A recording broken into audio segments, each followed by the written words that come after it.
कथा ब्रह्म विद्या भवत्या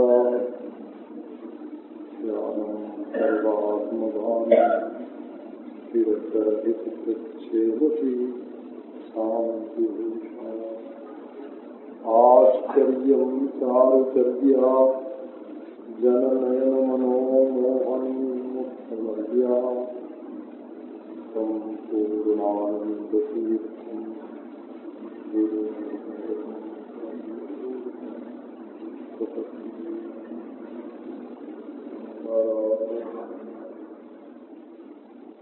नारायण रहते हैं वैकुंठ में। विकुंठा शब्द होता है संस्कृत में जिस बुद्धि में कोई कुंठा न हो, कहीं प्रवेश करने में अवरोध न होता, ऐसी जो तीक्ष्ण बुद्धि है, दृश्यते त्वग्रया बुद्धिया, विकुंठा माने ऐसी तीक्ष्ण, ऐसी एकाग्र, ऐसी कुंठा रहित बुद्धि जिसको कहीं भी प्रवेश करने में कुंठित न होना पड़े, जिसकी धार मुड़े नहीं, उस विकुंठा में तीक्ष्ण और एकाग्र बुद्धि में जो प्रकट होते हैं उनका नाम होता है वैकुंठ। भगवान का ही एक नाम वैकुंठ है। धाम और धामी एक ही होते हैं। उनकी प्राप्ति के लिए, उनके पास पहुंचने के लिए जो मार्ग है उस पर दो होते हैं प्रहरी, पहरेदार। एक तो इंद्रियों का जय हो और अपने मन पर विजय हो। जिसके मन और इंद्रियों पर जय विजय नहीं है वो कुंठा रहित बुद्धि के द्वारा प्राप्तव्य प्रभु को प्राप्त नहीं कर सकते हैं। ये द्वारपाल है, दो द्वारपाल है, जय और विजय। इंद्रियों को अपने वश में करो और मन को पूरी तरह से वश में कर लो, जीत लो। जय और विजय ये दोनों जब अनुकूल होते हैं, अपने पक्ष में होते हैं, तब भगवान के धाम में प्रवेश प्राप्त होता है। सनत कुमार वैकुंठ के बिल्कुल पास ही रहते थे, क्योंकि महरलोक से ऊपर ही प्रायः जनक तप सत्यम लोक में सनकादि का निवास है। ये चारों भाई बिल्कुल भगवान के धाम से मिले हुए ही रहते हैं, लेकिन ये कभी भगवान का दर्शन करने के लिए जाया नहीं करते थे। महात्मा लोगों को भगवान के दर्शन के लिए कहीं जाने की या बाहर देखने की या कुछ करने की आवश्यकता नहीं होती। नारायण माने होता ही ये है जो नर के हृदय में रहे। नरस्य इदं नारम हृदयम सदैव अयनम यस्य। मनुष्य के हृदय में ही नारायण का निवास है, नर के हृदय में ही नारायण का निवास है। तो सनक, सनंदन, सनातन, सनत कुमार, कहीं चार भाइयों का वर्णन है, कहीं पांचवें भाई का भी वर्णन मिलता है, सनत सुजात। तंत्र शास्त्र में जो आराधना की पद्धति है गुरुओं के, उनमें सनकादि को 5 भाई मानकर पूजा की जाती है। तो इनके मन में कभी इच्छा ही नहीं होती थी कि कहीं जाके भगवान का दर्शन करें और आँख खोल के भगवान का दर्शन करें भगवान तो अपने हृदय में ही है, नारायण है, अंतर्यामी है, ना आत्मा ही है, उसके लिए कहीं जाने की क्या जरूरत है। तो भगवान ने देखा कि यदि जय और विजय की शर्त बनी रहेगी कि बिना इनकी अनुकूलता के भगवान का दर्शन नहीं होता है, तो भले कुछ ऋषि मुनियों के लिए भगवान का दर्शन सुलभ हो जाए, परंतु जिन्हें अपनी इंद्रियों पर विजय प्राप्त नहीं है, मन पर विजय प्राप्त नहीं है, वे बेचारे तो वंचित ही रह जाएंगे। तो उन्होंने सनकादि के हृदय में इच्छा उत्पन्न की। आप कभी भगवान को देखना चाहें, आपके मन में इच्छाएं उदय होती हैं। इच्छा माने हो ख्वाहिश, तमन्ना, आकांक्षा, इहा, वासना। तो असल में आप हैं देखने वाले और वासनाएं आपको दिखती हैं, परंतु आपके और वासना के बीच में एक ऐसी वस्तु रहती है जो वासनाओं को जीवन देती है, प्राण देती है। वो और कोई नहीं है, दूसरा नहीं है। वो आप ही माया की उपाधि से अंतर्यामी बन के, ईश्वर बन के बैठे हुए हैं। आपके और वासना के बीच में परमेश्वर का, अंतर्यामी का, नारायण का वास है। कहीं जाते आते नहीं है। जब जरा गर्दन झुकाई देखी, जब उनकी मर्जी हो भगवान का दर्शन कर लेता है। लेकिन भगवान के मन में आया कि हमको दुर्गम नहीं होना चाहिए, सुगम होना चाहिए, जिससे लोग जान सकें, देख सकें, अनुभव कर सकें कि भगवान क्या होता है। तो उन्होंने सनकादि के हृदय में ऐसी प्रेरणा की कि ये हमको बाहर देखने के लिए आए। तो उनका ध्यान भंग कर दिया। पहली चोट नारायण ने मारी, ध्यान भंग हो गया। बोले चलो वैकुंठ में देखता हूँ। बालक की तरह रहते, 5-5 बरस की अवस्था उनकी हमेशा बनी रहती है। ये सनकादिकों का रूप है। बालकों की तरह क्रीड़ा करते हैं। कोई महात्मा अवधूत की तरह रहते हैं, कोई बालक की तरह रहते हैं, कोई समाधिस्थ की तरह रहते हैं। ये हमारे चारों जो हैं ये बालक की तरह रहते हैं। खेलते कूदते बैकुंठ में पहुंच गए। भगवान की ऐसी लीला कि जय विजय भगवान के नित्य पार्षद वे भी नहीं पहचान सके कि यदि सनकादि के मन में भगवान ने इच्छा डाली तो जय विजय के अंदर अज्ञान डाल दिया और वे पहचान नहीं सके। सबसे बड़ा आक्षेप तो भगवान पर ही जाता है कि इतने बड़े महात्माओं के हृदय में बाहर दर्शन की इच्छा क्यों हुई, नहीं होनी चाहिए। और जय विजय मूर्ख क्यों बन गए, उन्होंने इन महात्माओं को पहचाना क्यों नहीं।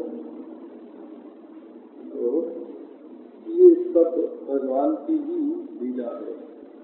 सनकादिकों को जब रोक डाली गई, नहीं जा सकते भीतर, बच्चे खेलने वाले, तुम लोग भगवान के महल में कैसे प्रवेश कर सकते हो? जहाँ विकुंठित बुद्धि का प्रवेश है वहाँ तुम खेलने वाले खिलाड़ी बालक कैसे घुस सकते हो? तुम्हारे न जय है न विजय है, कैसे जा सकते हो? अब सनकादिकों को क्रोध आएगा। ये भी एक अद्भुत आश्चर्य है। देहेन्द्रियासु हीनानाम वैकुंठ पुरवासिनाम। न वहाँ स्थूल शरीर होता है, न स्थूल इंद्रियां होती हैं, न स्थूल प्राण होते हैं। वहाँ वैकुंठ में भी यदि क्रोध आता है तो हद हो गई। क्रोध की निवृत्ति कहाँ होगी? ये भी भगवान की बड़ी बदनामी की बात है कि रहे अनादिकाल से नित्य जीवन के द्वारा निवास करें भगवान के पास और क्रोध करें महात्मा पर। अद्भुत लीला। ये वैकुंठ के स्वभाव के अनुरूप नहीं है। वैकुंठ में किसी को काम नहीं आता, क्रोध नहीं होता, लोभ नहीं होता। वहाँ तो अपने प्रभु के सिवाय दूसरे का स्फुरण नहीं होता। महात्मा कैसे होगा जो काम क्रोध के बस में होगा, और महात्मा कैसे होगा? क्रोध माने जो सुख को रोक दे, का माने सुख और रोध माने रोकना। कम रुणति इति क्रोधः, क्रोध इति कस्मात् उच्यते कम रुणति इति। क्रोध को क्रोध क्यों कहते हैं? कि हमारे हृदय में से जो आनंद का झरना बहता है उसको ये रोक देता है। नरक का द्वार है, ऐसा गीता ने कहा। त्रिविधम नरकस्तीदम द्वारम नाशनमात्मनः। भगवान के दरबार में, वैकुंठ में, जहाँ सब दिव्य ही दिव्य, लौकिक सृष्टि जहाँ नहीं, वहाँ भेद बुद्धि, मूर्खता के कारण भेद बुद्धि आ गई जय विजय में, और क्रोध आ गया सनकादि के हृदय में। ये बिना भगवत प्रेरणा के संभव नहीं है। इसमें कुछ न कुछ भगवान का हाथ जरूर है। उधर भगवान की इच्छा कि हम थोड़ा खेल मेल करें, बाहर निकलें, तो बाहर निकलने के लिए निमित्त लक्ष्मी जी को बनाना ठीक नहीं, महात्माओं को बनाना ठीक। और उन्होंने आके क्रोध में शाप दिया। तो असल में शाप देने का भी अधिकार सबको नहीं होता है। जो अनुग्रह कर सकता है वही निग्रह करता है। जिसको जेल से छोड़ने का हक नहीं है उसको जेल में डालने का भी हक नहीं है। जो नया जीवन दे नहीं सकता वो फांसी की सजा भी नहीं दे सकता। अशुद्ध व्यवस्था जो है वो बिल्कुल समान रूप में होनी चाहिए। तो ये पहले महात्मा लोग शाप देते थे तो उनमें निग्रह का, शाप देने का सामर्थ्य होता था, और साथ ही साथ अनुग्रह का भी सामर्थ्य होता था। वो कृपा करके छोड़ सके। सनकादि के मन में आया, देखो क्या करुणा के विचार। ये तो वैकुंठ में तान दुपट्टा सोते हैं, लक्ष्मी दबाती है पाँव, कौस्तुभ मणि कंठ में, शीश मणि छत्र के रूप में, क्षीर सागर चारों ओर। ये तो यहाँ करते हैं आराम। और संसार के प्राणी इतने दुखी हैं। ले चलो एक बार दौरा तो करो अपने राज्य में, देखो तुम्हारे राज्य में क्या स्थिति हो रही है। राजा हमेशा महल में रहे, बाहर नहीं निकले, तो ये राजा के लिए कलंक है। कि तब प्रभु ईश्वर हमेशा विकुंठा बुद्धि में रहे, वैकुंठ में रहे, और वो बाहर निकल करके अपने राज को न देखे, अपनी प्रजा को न संभाले, तो ये तो मालिक के लिए बड़े कलंक की बात है। सनकादि को आ गया क्रोध और उन्होंने जय विजय को साफ दे दिया। अब जाओ तुम लोग जागृत स्वप्न सुषुप्ति की सैर करो, सतपुरा के सामने जाओ, और बिना तुम्हारे गए भगवान जाएंगे नहीं, हम जानते हैं। जब तक भक्त पर कोई संकट नहीं आवे तब तक प्रभु की नींद टूटती नहीं है, नींद आराम नहीं होती है। तो जब तुम लोग संकट में पड़ोगे तब भगवान तुम्हारी रक्षा करने के लिए फिर से तुमको बुला के वैकुंठ में लाने के लिए स्वयं जाएंगे। अच्छा तो बाबा जी तुम लोग तो साथ दे के न्यारे, हम जाए संकट में, असुर हो जाए, और भगवान हमारे असुर भाव की निवृत्ति के लिए स्वयं हमारे पास आवे, मार काट का काम करें, तुम लोग क्या करोगे? तो बोले हम तो आनंद लेंगे। तो तुम कैसे आनंद लोगे? महात्मा लोग आनंद में रहते हैं, कैसे आनंद लेंगे? तो हम चारों भाई मिलके प्रहलाद हो जाएंगे, हम चारों भाई मिलके विभीषण हो जाएंगे, और देखेंगे तुम लोग क्या करते हो और प्रभु तुम्हारे साथ क्या करते हैं, और हम लोग चल के देखेंगे, प्रभु की लीला देखेंगे। भक्त भगवान की ये जो तू में है, दो दो हाथ होते हैं, वो लीला हम देखेंगे। तो किसी से एक बात आप देखो, पहले हिरण्य के रूप में ये प्रकट हुए। आप लोगों ने गीता भाष्य उपनिषद में जरूर पढ़ा होगा, हिरण्मयेन पात्रेण तस्यापि तत्व भूषण नपादन सत्य धर्माय कृष्ण है। तो ये कृष्ण यजुर्वेदी में और शुक्ल यजुर्वेदी में बात इनके दो तरह के हैं। एक में तो 16 ही मंत्र है, एक में 18 है। यजुर्वेद दो प्रकार का है, शुक्ल यजुर्वेद, एक कृष्ण यजुर्वेद। और विश्व धर्माय सृष्टये, विश्व धर्माय सृष्टये पाठ पृथक पृथक। हिरण्मय पात्रेण सत्य त्यागम होता। सत्य का मुंह बंद किया किसने, सत्य पर पर्दा डाला किसने? बोले एक हिरण्मय पात्र में। हिरण्मय माने हिरण्मय, सोने का, एक सोने का बर्तन रख दिया गया और सत्य का मुंह ढक गया। आप जानते हैं ईश्वर के बाद नंबर आता है हिरण्यगर्भ का। ये प्राज्ञ और ईश्वर सुषुप्ति में है और तेजस और हिरण्यगर्भ स्वप्न में है, ये भगवान के रूप है। और विश्व वैश्वान विराट, वैश्वान और विराट जागृत अवस्था में है और स्वप्नावस्था में हिरण्यगर्भ प्रभु है। वो हिरण्यगर्भ लोग बड़ा विचित्र है। आप यहाँ राम की भक्ति करके जाओ तो हिरण्यगर्भ लोक में पहुंचोगे और वहाँ हिरण्यगर्भ राम दिखाई पड़ेगा। और कृष्ण की भक्ति करके जाओ हिरण्यगर्भ लोक में तो हिरण्यगर्भ ही कृष्ण दिखाई पड़ेगा। ये अद्भुत है। शिव की भक्ति करके जाओ तो वही शिव दिखाई पड़ता है। वो हिरण्यगर्भ जो है वो सूक्ष्म समष्टि में जो प्रभु का प्रतिबिंबित अथवा आभासित अथवा अवच्छिन्न रूप है, उसी को हिरण्यगर्भ कहते हैं। वो भगवान का ही रूप है। तो उसमें जो आवरक अंश है, पर्दा जो जिसका पड़ता है, वो है हिरण्य। हिरण्यगर्भ गर्भस्थ एवं बीज दुधावसो, ये अग्नि रूप जो स्वर्ण है, प्रदीप्त तेजस तत्व, जिसकी चमक में परमेश्वर का दर्शन नहीं होता है। अपिहितम मुखम सत्यस्य अपिहितम मुखम, अपिहितम माने ढका हुआ। ये अपि जो उपसर्ग है, इसका कभी लोप हो जाता है तो अ का तो पिहितम हो जाता है, और अ का लोप नहीं होता है तब अपिहितम होता है, और दोनों शब्दों का अर्थ एक ही होता है।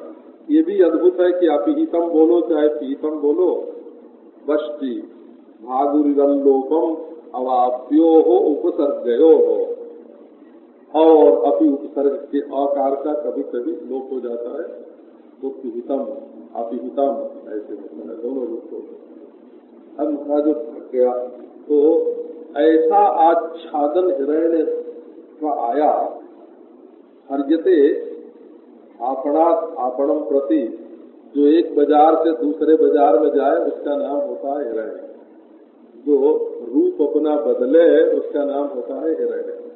हितम रमणीयं च भवति, लोग समझते हैं कि ये हमारे पास रहेगा तो बड़ा हित होगा और इसको हम पहनेंगे तो बड़े सुंदर लगेंगे, इसलिए हितम रमणीयं च भवति हिरण्यम हर्जते आपणाद आपणम प्रति इति हिरण्यम। नैरुक्त व्युत्पत्ति है, निरुक्त में हिरण्य शब्द की ये व्युत्पत्ति है। नारायण, अब ये हिरण्य कशिपु हो के जय विजय, हिरण्य कशिपु और हिरण्याक्ष हो करके आए तो बड़ा भारी वैभव। भगवान से विमुख हो जाए, भगवान के भक्त यदि भगवान से विमुख भी हो जाए तो भगवान उनको कष्ट नहीं देते हैं, उनको बहुत सारा हिरण्य दे करके भेजते हैं। भाई बड़ा वैभव, बड़ा वैभव। अब किसी ने जीवन भर सेवा की और 2-5 दिन उसने सेवा नहीं की तो इसी से भगवान उसकी सेवा भूल जाए, 25 बरस की सेवा भूल जाए और कहीं निकल जाए, ऐसा नहीं होता। सेवा जो कृतज्ञ स्वामी होता है वो अपने सेवक की सेवा को कभी किसी अवस्था में नहीं भूल सकता।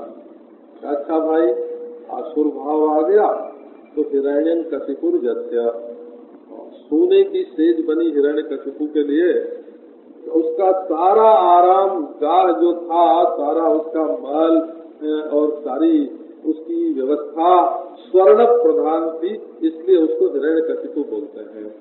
और हिरण्याक्ष, जिसकी आंख के सामने महाराज सोना ही सोना दिखाई पड़े, और हिरण्यक्षिणी जस्य, जिसकी आंखें सोने पर लगी रहे, ये एक हुआ भोगी, स्वर्ण भोगी, अर्थ भोगी हिरण्यकशिपु, और अर्थ दृष्टि हुआ हिरण्याक्ष, जिनको बस पैसा पैसा पैसा, धन धन धन का यही सर्वस्व। स्वार्थ भगवान जब भूल गए तो स्वार्थ की वृत्ति आ गई, और ये भी हमेशा के लिए नहीं भूलते हैं।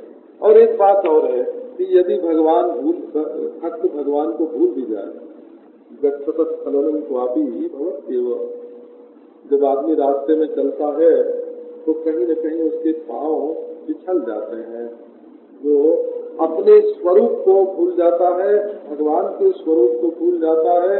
असुर बोलते ही उसको क्यों है, और निरुक्त में असुर शब्द की व्युत्पत्ति दी हुई है, असुसु रमन्ते इति असुरा, जो अपने इंद्रियों के भोग में रम जाते हैं उनका नाम असुर होता है। असुसु इंद्रियसु रमन्ते इति असुरा, जो अपने देह भाव में मग्न होकर इंद्रियों के भोग को ही सब कुछ समझने लगते हैं, उनका नाम हो जाता है असुर। तो कभी कभी भक्त लोग भी महात्मा के अपराध से, ऐसे नहीं, साधु अवज्ञा कर फल ऐसा, जरे नगर अनाथ कर जैसा, साधु अवज्ञा तुरत भवानी, कर कल्याण अखिल कर हानि। तो जब जय विजय से संत का अपराध हुआ तब वो असुर भाव को प्राप्त हो गए, इंद्रियाराम हो गए, भगवान से विमुख, वो तो काम में क्रोध में राम गए, उनके सामने भगवान नहीं रहे, उनके सामने उनके दुश्मन आ गए, शत्रु। दृष्टि का फिर जाना, यही असुरत्व है। यही असुरत्व है कि हमारी अंतर्दृष्टि जो है उसका लोप हो गया और बहिर्दृष्टि की प्रधानता हो गई। तो जय और विजय, जो ईश्वर का दर्शन चाहते हैं, सत्य का साक्षात्कार चाहते हैं, उनके लिए जय विजय का स्वरूप बिल्कुल दूसरा है। नहीं तो आजकल के किसी वैज्ञानिक से पूछो, बोले नहीं नहीं, जो इच्छा हो, इंद्रियों में जिस भोग की इच्छा हो सो करो, और जो मन में आवे सो करो। तो उनको ईश्वर प्राप्ति की इच्छा नहीं है, इसलिए उनको जय विजय की आवश्यकता नहीं है। और जिनको ईश्वर प्राप्ति की आवश्यकता है, उनको तो अपने इंद्रियों पर, मन पर काबू पाने पड़ता है। तो ये हिरण्याक्ष और हिरण्यगर्भ, वही जय विजय जो है, महात्मा के अपराध से, संत के अपराध के कारण उनके अंदर आसुर भाव जागृत हो गया। और भगवान ने कहा, देख ले दुनिया, खोल दे पलक तो देख ले झलक। पलक में थलक, एक पलक में सारी दुनिया देख ले हमारे भक्त की। हमारा भक्त नरक में भी हो तो मैं स्वयं जाके नरक में से उसको निकाल ले आता हूँ। यदि हमारा भक्त कभी असुर भी हो जाए तो मैं उसकी रक्षा करता हूँ। यदि उसके शरीर में कोई फोड़ा हो जाए तो ऑपरेशन कर देता हूँ। यदि उसका हाथ पांव काटना पड़े तो हाथ पांव काट के भी उसको ठीक करता हूँ। उसके अंदर आसुर भाव न रहे, उसके अंदर भगवत भाव जागृत रहे। अगर हमारे भक्त का एक बार जन्म होता है संसार में तो हम 4 बार जन्म ग्रहण करेंगे। 3 बार हुआ जय विजय का जन्म, ऐसा 7 था, और भगवान ने 4 बार जन्म लिया। वराह होके हिरण्याक्ष को मारा, नृसिंह होकर हिरण्यकशिपु को मारा, और श्री कृष्ण अवतार में शिशुपाल को, और राम अवतार में रावण को। तो 4 बार वराह, नृसिंह, राम और कृष्ण, ये चारों अवतार भगवान ने अपने भक्तों को फिर से अपने पास लौटाने के लिए ग्रहण किया, और अपने भक्तों को छोड़ा नहीं। जहाँ जहाँ वो गए, नरक में गया हिरण्याक्ष तो वहाँ भी वराह भगवान बड़ा होकर के इसकी रक्षा के लिए गए। आप जानते हैं पृथ्वी कहाँ गई थी? समुद्र के नीचे डूब गई थी पानी में। बड़ा बन करके भगवान ने धरती को पानी में से मथ के, जैसे क्षीर सागर के मंथन से जैसे अमृत प्रकट किया, वैसे सागर का मंथन करके बड़ा भगवान ने हीड़ के पानी को, उस पानी में जो मिट्टी छिपी हुई थी उसको निकाला। और गंधवती पृथ्वी है और गंधक ग्राहक ब्रह्मा के इंद्रिय से बड़ा प्रकट हुए थे और स्वयं अपना मुंह धरती पर रखते हैं। धरती से इतना प्रेम, पृथ्वी के देवता है और पृथ्वी के गंदे से गंदे अंश को भी भगवान, ये प्रेम है हमारा प्रेमी का, हम जिससे प्रेम करते हैं वो किस स्थिति में है ये देखने की कोई जरूरत नहीं। उन्होंने जाहिर कर दिया कि हमारी पृथ्वी हमारी प्रियतमा है, प्रेयसी है, तो इसका जो गंदा से गंदा रूप है वो भी हमारा भोग्य है, उससे भी मैं अपने में तृप्ति का अनुभव करता हूँ। जो हमसे हमारी भक्ति करता है, जो हमसे प्रेम करता है, किसी भी अवस्था में हम उसको छोड़ नहीं सकते हैं। सपने ये राम ये हैरी, विभीषण और सुग्रीव का दोष कभी राम को स्वप्न में भी नहीं दिखा। सारी दुनिया कहे विभीषण दोषी और सारी दुनिया कहे कि सुग्रीव दोषी, लेकिन रामचंद्र को कभी उनके दोष का स्वप्न भी नहीं आया। तो ये प्रभु की जो अकारण करुणा कृपा बरस रही है उसको दिखाने के लिए ये लीला होती है। महाराज बराह को तो ब्रह्मा जी के नाक ने जन्म दे दिया। गंधक ग्राहक इंद्रिय है नासिका और गंधवती है पृथ्वी, उसकी रक्षा के लिए गंधेन्द्रिय के द्वारा भगवान का प्राकट्य हुआ। लेकिन जब नृसिंह होने का अवसर आया तो भगवान ने कहा भाई हमारे कोई माँ बाप बन जाओ। बोले महाराज किस रूप में आप आवेंगे? देवता के रूप में आवेंगे, मनुष्य के रूप में आवेंगे, किस रूप में आप आवेंगे कि हम आपके माँ बाप बने? बोले कि भाई हम तो सिंह के रूप में आवेंगे। बोले अच्छा महाराज तो किसी सिंह से पैदा हो जाओ, सिंह सिंहनी से पैदा हो जाओ। तो नहीं, आधा शरीर तो हमारा मनुष्य का रहेगा, नरसिंह होंगे। और तो सिंहों ने कहा कि नहीं, ऐसा दोगला हम पैदा नहीं करते हैं, गाली दे दिया। और फिर मनुष्य से बोले कि अच्छा भाई तुम हमारे माँ बाप बनो। बोले महाराज किस रूप में आओगे? बोले हम तो सिंह भी होंगे, मनुष्य भी होंगे। बोले ना ना, हम सिंह को पैदा नहीं करेंगे, कहीं पैदा होते ही हमको खा जाओ। भगवान को दुनिया में ढूंढने पर भी कोई माँ बाप जन्म देने के लिए नहीं मिला। तो हिरण्यकशिपु के सभा में जो दक्षिणी लोग बोलते हैं तमिल साहित्य जो है आलवारों का, आलबंदारों का, उसमें कहते हैं कि भगवान को जब कोई माँ बाप नहीं मिला तो उन्होंने प्रहलाद की रक्षा के लिए और हिरण्यकशिपु का उद्धार करने के लिए, फिर उसको वैकुंठ में लाने के लिए भगवान ने एक काठ का जो खंभा था, वो बड़ी भारी सभा थी, विशाल सभा, उसमें लकड़ी का खंभा था। उसको भगवान ने कहा कि बाबा अब दुनिया के कोई हमारे माँ बाप बनने को तैयार नहीं है, तुम हमारे माँ बाप बन जाओ। उस खंभे में से नृसिंह होकर के भगवान निकल पड़े। लेकिन उन्होंने अपने भक्त हिरण्यकशिपु को नहीं छोड़ा, केवल प्रहलाद को कष्ट से बचाने के लिए। प्रहलाद को तो कष्ट ये था कि सनकादि के रूप में उन्हीं के साथ से भगवान के भक्त वैकुंठ में रहने वाले असुर हो गए थे। असुरों का उद्धार होए, सारे असुरों का होए। प्रहलाद का कष्ट ये था और हिरण्यकशिपु का कष्ट ये था कि वो अपने मालिक को ही भूल गया, अपने मालिक को ही नहीं पहचानता। मालिक ने कहा कि अच्छा बेटा तुम हमको नहीं पहचानते हो तो क्या हुआ, हम तुमको पहचानते हैं और तुमको हम वहाँ से उठाकर फिर वैकुंठ में ले आवेंगे। और इसलिए भगवान का ये नरसिंह अवतार हुआ। ओम शांति।